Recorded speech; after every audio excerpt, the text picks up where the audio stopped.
क्या कुछ आप बताएंगे क्या हो रहा है वहां पर?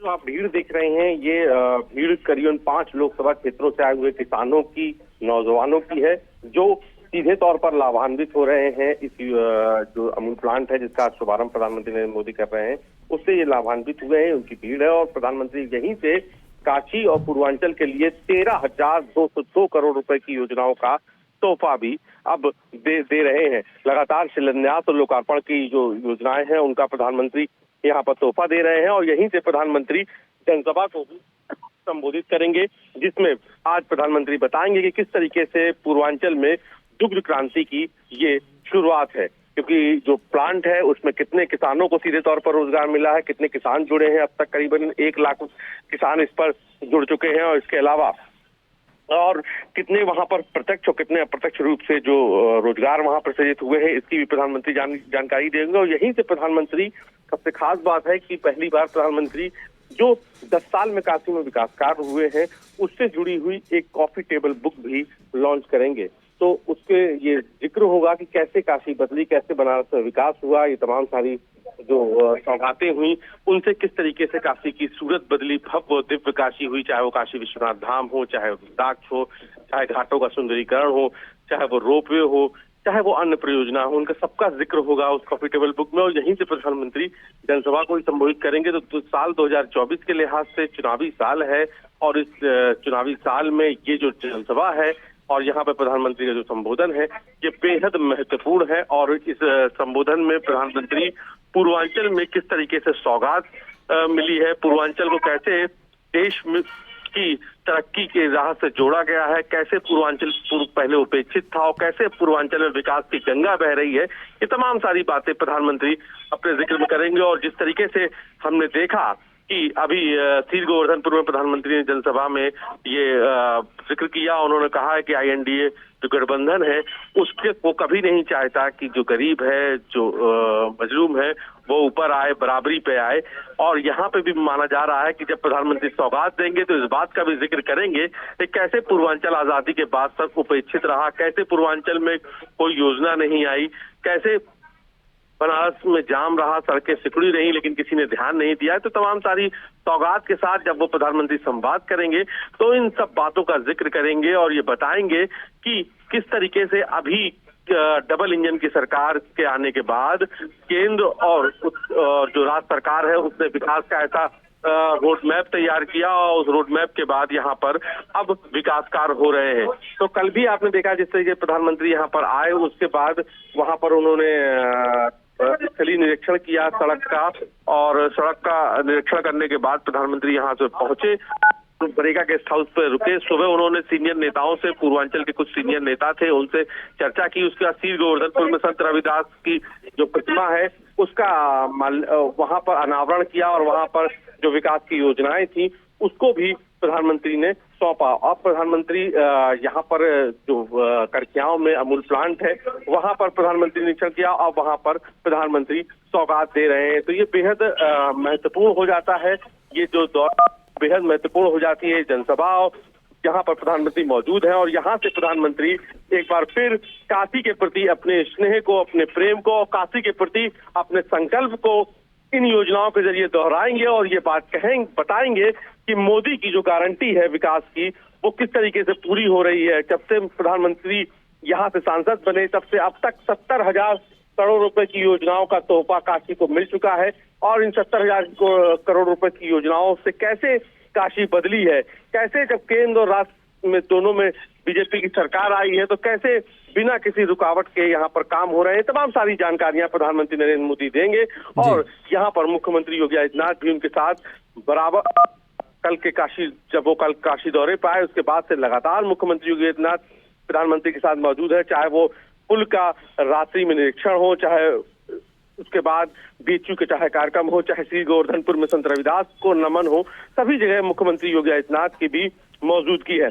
तो अब ये तमाम सारी योजनाएं हैं। सबसे खास बात है कि इसमें नौजवानों के लिए भी है, इसमें बुजुर्गों के लिए भी है, इसमें किसानों के लिए भी है, यानी कि रोजगार भी है, स्वास्थ्य भी है, और सबसे खास बात है स्पोर्ट्स खिलाड़ियों के लिए भी आज प्रधानमंत्री बड़ी सौगात देने जा रहे हैं। सिगरा स्टेडियम में जो अंतर्राष्ट्रीय मानक पर तैयार हुआ है। प्रथम फेज का जो काम है वो पूरा हो गया है और कैसे ओलंपिक के सारे मापदंडों पर ये स्टेडियम बनकर तैयार हुआ है, इसकी भी सौगात प्रधानमंत्री देंगे। इसके अलावा बीएचयू में जो ओल्ड एज लोग हैं उनके लिए एक सेपरेट व्यवस्था, इलाज की, दवा की, उसकी भी प्रधानमंत्री आज शिलान्यास करेंगे। तो तमाम सारी योजनाएं हैं जिनसे काशी के लोगों को लाभ मिलेगा और सौगात प्रधानमंत्री देंगे, उसके बाद संवाद करेंगे।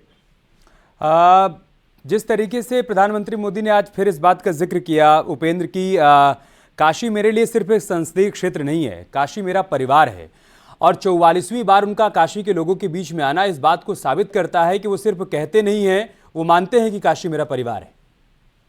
बिल्कुल, देखिए वो ये जो प्रधानमंत्री हमेशा कहते हैं मेरी काशी, प्रधानमंत्री ने अपने संबोधन में एक बार प्रधानमंत्री ने, आपको याद हो, लिखा भी मेरी काशी पर प्रधानमंत्री ने लिखा। तो उन्होंने कहा कि कैसे मैं काशी आया, कैसे काशी से मेरा रिश्ता जुड़ा और कैसे काशी का मैं अपना होता चला गया और काशी मेरी अपनी होती चली गई। तो ये केवल देखिए प्रधानमंत्री का, किसी व्यस्त प्रधानमंत्री का 44वां दौरा अपने संसदीय क्षेत्र में, यही एक बड़ा रिकॉर्ड है। उसके अलावा आप देखिए कोई भी आज काशी का ऐसा बड़ा आयोजन नहीं बचा है जहां पर प्रधानमंत्री की दूसरी बार मौजूदगी ना हो।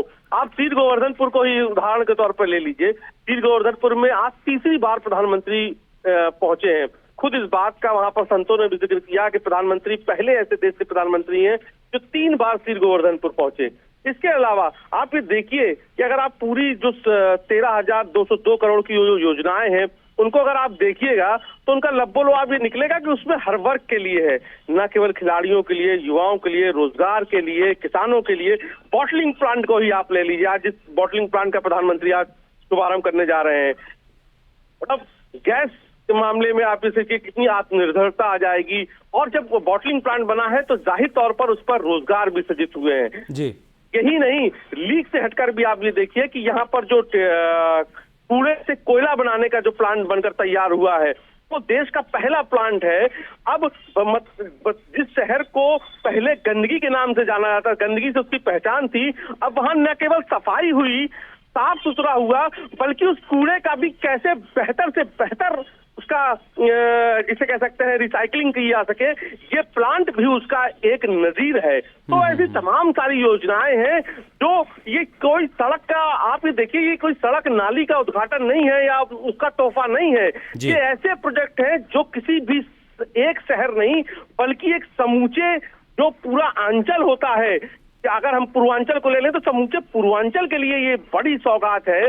केवल बॉटलिंग प्लांट से या ट्रीटमेंट प्लांट से या रिसाइकलिंग प्लांट से केवल काशी को नहीं बल्कि पूरे पूर्वांचल को बदलाव होता है, और ये बदलाव धीरे धीरे दिख रहा है। विश्वनाथ धाम जब बना था तो कुछ लोगों ने सिर्फ इसको धर्म के लिहाज से देखा था, लेकिन तब भी प्रधानमंत्री ने कहा था कि आप इसको धर्म के लिहाज से ही मत देखिए, धर्म तो है ही लेकिन यहाँ से रोजगार कैसे हुआ, लोगों ने पूछा था रोजगार कैसे सृजित होगा। आज आप विश्वनाथ धाम जाइए, साल के 365 दिन 24 घंटे वहां पर आपको टूरिस्ट मिलेगा। और पिछले दिनों जिस तरीके से न्यूज़ 18 ने लोगों से बात की कारोबारियों से, तो कारोबारी ने तो कहा कि अगर हम अपनी शटर मत गिराएं तो पूरी रात ग्राहक आएंगे। एक रेस्टोरेंट वाले ने कहा, साड़ी वाले ने कहा कि उन्होंने साड़ी काम छोड़कर जमीनों काम शुरू कर दिया था, दोबारा वो साड़ी काम करने शुरू किए। तो आप ये देखिए कि किसी भी एक मंदिर, किसी भी एक योजना से एक जो आपको सीधे तौर पर जो लाभ दिख रहा होता है वो तो होता ही है, लेकिन उसका अप्रत्यक्ष लाभ बहुत होता है। विश्वनाथ धाम बनने के बाद ये बात साबित भी हुई है। तो इस वक्त हम करखियावा की तस्वीरें दिखा रहे हैं उपेंद्र, जहां पर मंच पर पीएम मोदी मौजूद हैं, सीएम योगी आदित्यनाथ, महेंद्र नाथ पांडे, बाकी गणमान्य भी वहां पर मौजूद हैं। डिप्टी सीएम ब्रजेश पाठक को हम देख पा रहे हैं, भूपेंद्र चौधरी वहां पर मौजूद हैं, अनिल राजभर वहां पर मौजूद हैं। आज जिस डेयरी का उद्घाटन हो रहा है इसके जरिए रोजगार के क्या क्या अवसर यहां पर उत्पन्न होने वाले हैं, उसके बारे में थोड़ा सा जानकारी साझा करिए उपेंद्र। देखिए, ये पूर्वांचल का सबसे बड़ा प्लांट है। यूं कहें कि अमूल का तो ये उत्तर प्रदेश का सबसे बड़ा प्लांट है और देश में भी अब ये गुजरात के बाद सबसे बड़ा प्लांट है। अब इसके रोजगार की बात आप समझ लीजिए।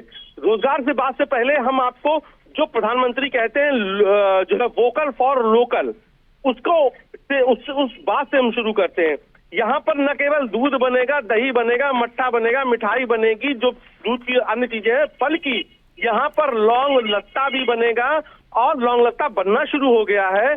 इसके अलावा लाल पेड़ा भी, ये सामान्य से आपको एक मिठाई का नाम लग रहा होगा, लौंग लत्ता लाल पेड़ा, लेकिन जो काशी के लोग रहे, जो पूर्वांचल के लोग हैं, वो जानते हैं कि लौंग लत्ता लाल पेड़ा उनकी पहचान है, उनकी विरासत है, उनके स्वाद की विरासत है, और इसको अब पूरी दुनिया जाने, इसलिए यहाँ पर भी ये बनेगा। और आप देखिए कि अगर आप प्रधानमंत्री की स्पीच को आप केवल एक भाषण मत समझिए, आप समझिए कि उन्होंने जब पिछली बार वो यहाँ आए थे तो उन्होंने जिक्र किया कि यार लौंग लत्ता यहाँ बनारस में बहुत अच्छा मिलता है, लाल पेड़ा बहुत अच्छा मिलता है। अमूल के डेयरी के चेयरमैन उस समय शंकर चौधरी उस समय मंच पे थे, उन्होंने कहा लौंग लत्ता शंकर जी बहुत अच्छा बनता है, अगर आप कोशिश करिए। देखिए ये कहकर वो गए इशारा करके, और आज जब प्लांट का उद्घाटन हो रहा है तो वहां पर लौंग लत्ता और लाल पेड़ा भी बनेगा। यानी कि अब 7 समंदर पार भी लोग जानेंगे कि लौंग लत्ता और लाल पेड़ा क्या है, और 48 दिन तक उसकी फ्रेशनेस बनी रहेगी। इस टेक्निक पर काम किया गया है। सही बात। ये तो हुई वोकल फॉर लोकल की बात। अब आप इसको रोजगार से समझिए, वहां पर जो काम करेंगे लोग, उनका रोजगार। सबसे पहले किसान, जो सहकारी समिति बनी है, अभी फिलहाल जो रजिस्टर्ड किसान है वो 80,000 किसान जुड़ चुके हैं। एक किसान का जो दूध होगा उसके लिए उसका पूरा परिवार जुड़ेगा, चारा देने वाला अलग जुड़ेगा, उस पूरे दूध को लाने वाली गाड़ी चलाने वाला जो ट्रांसपोर्ट है उससे रोजगार अलग जुड़ेगा।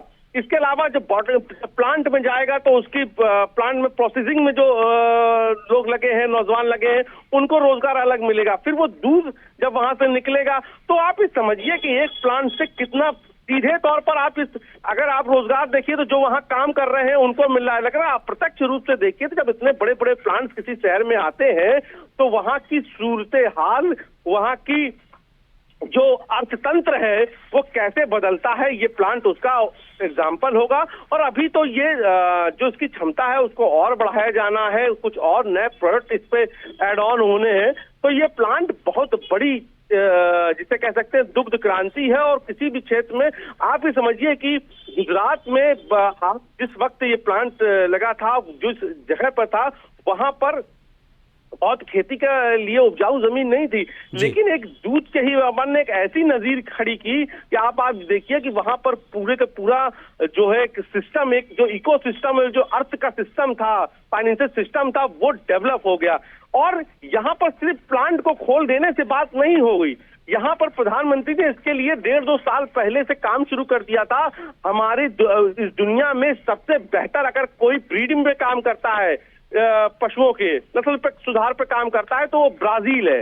लेकिन प्रधानमंत्री ने ये देखा, और प्रधानमंत्री खुद जब शंकर देव चौधरी से हमारी बात हुई, चेयरमैन जो है गुजरात विधानसभा के स्पीकर हैं, उन्होंने बताया कि प्रधानमंत्री ने कहा कि आप इनको अपना कार्ड दीजिए, आप इनसे अपना कार्ड लीजिए। यानी कि समझिए कि कैसे जानवर की नस्ल सुधार होता है। और उसके बाद गुजरात से सीर गाय यहाँ पर भेजी गई, और बनारस देश का पहला ऐसा शहर हुआ जहां पर सक्सेसफुली एम्ब्रियो ट्रांसफर हुआ। यानी कि जो सीर गाय से जो गंगा तीरी गाय है, उनके अमूल की रचना 50 साल पहले हुई थी, लेकिन 30 साल चलते, जब मोदी जी मुख्यमंत्री नहीं बने उनसे पहले के 30 साल, उनकी टोटल हमारी अमूल की इनकम 2,881 करोड़ रुपया की थी। 2,881 करोड़ 30 साल में। लेकिन मोदी जी के आने के बाद 20 साल में आज 80,000 करोड़ रुपये तक पहुंची है। उनका श्रेय में विजनरी हमारे लीडर आदरणीय मोदी जी को इसलिए मैं दे रहा हूं, हर बार कदम कदम पर आप ये करेंगे तो ऐसा होगा। स्वतंत्रता भी दी, दिशा भी दी, मदद की, और ये इतना बड़ा बदलाव हो पाया। मैं आज के दिन ये बताऊंगा कि उत्तर प्रदेश में बनास की ओर से बनास डेयरी ने इस साल 2,000 करोड़ रुपए दूध के उत्तर प्रदेश में पशुपालक किसानों को दिए हैं। तो जैसे क्रांति 20 साल पहले गुजरात में थी, ठीक वैसा ही 2,000 करोड़ तक आज यहां पर पहुंचे हैं। मोदी जी ने जो सपना देखा है कि पूरा पूर्वांचल में दूध की क्रांति होना चाहिए और एक एक पशुपालक आत्मनिर्भर बने, माताएं बहनें आत्मनिर्भर बने। मैं सर ये बात बताऊंगा आपको कि यहां पर कई लोग दिल्ली से, मुंबई से रिवर्स माइग्रेट होकर पशुपालन का व्यवसाय कर रहे हैं और ये काशी क्षेत्र में भी 10-10 लाख रुपया कमा रहे हैं। कई लोग ऐसे के 20 से 22 लाख रुपया भी सालाना कमाया है। मान लो कि 1.5 से 2 लाख रुपया की इनकम उनकी हुई है। वहां पर 50,000 की नौकरी करते थे, यहां पर 2 लाख रुपया स्थानीय अपने गांव में बैठे अपने घर का काम के साथ साथ पशुपालन में उन्होंने लिया है। आपका जो जो विजन है, आपने जो जो आइडिया हमें दिए, बिना रॉयल्टी लिए दिए, गोवर्धन की बात की, हमने गोवर्धन का काम स्टार्ट किया, सफलता मिली। मधुमक्खी पालन की बात आपने बताई कि मधुमक्खी पालन करना चाहिए, वो भी किया। जो क्रांति गुजरात में की है, वैसे काम आपके मार्गदर्शन और सहयोग में हम यहां पर करेंगे।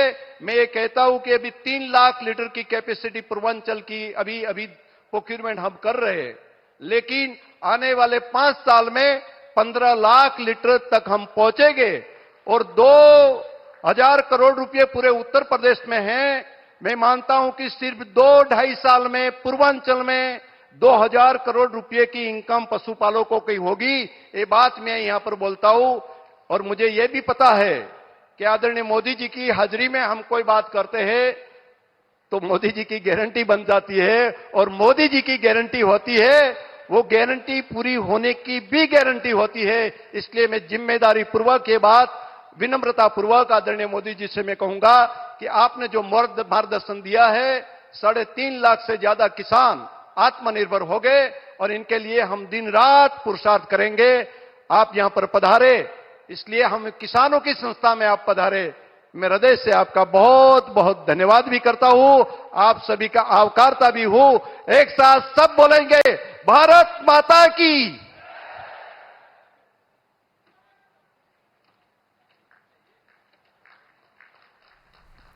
तस्वीरें आप सीधे वाराणसी से देख पा रहे हैं, जहां पर बनास डेयरी प्लांट का उद्घाटन हो रहा है। प्रधानमंत्री मोदी ने यहां पर एक रोड शो भी किया, उसमें उनका स्वागत हुआ, अभिनंदन हुआ और जनसभा को भी संबोधित करेंगे पीएम मोदी। करखियावा में ये डेयरी प्लांट स्थापित किया गया है। एक वाक्य में कहें तो पूर्वांचल से दुग्ध क्रांति का आगाज हो रहा है। आज इस कार्यक्रम के माध्यम से तमाम लोगों को स्वरोजगार बनाया जा रहा है और जैसा कि अभी आपने संबोधन में सुना भी कि कई लोगों ने डीमाइग्रेट किया है, जो बड़े शहरों में कमाई करने के लिए चले गए थे, आज वापस लौटकर वो बनारस और आसपास के ज़िलों में आए हैं, जहां पर दुग्ध व्यवसाय कर रहे हैं और इस डेयरी में उनके दुग्ध की खरीदी होगी। इसके ज़रिए ऐसे तमाम लोगों को आत्मनिर्भर बनाया जा रहा है, उनको स्वरोजगार से जोड़ा जा रहा है और मंच पर कैसे पीएम मोदी का स्वागत किया गया।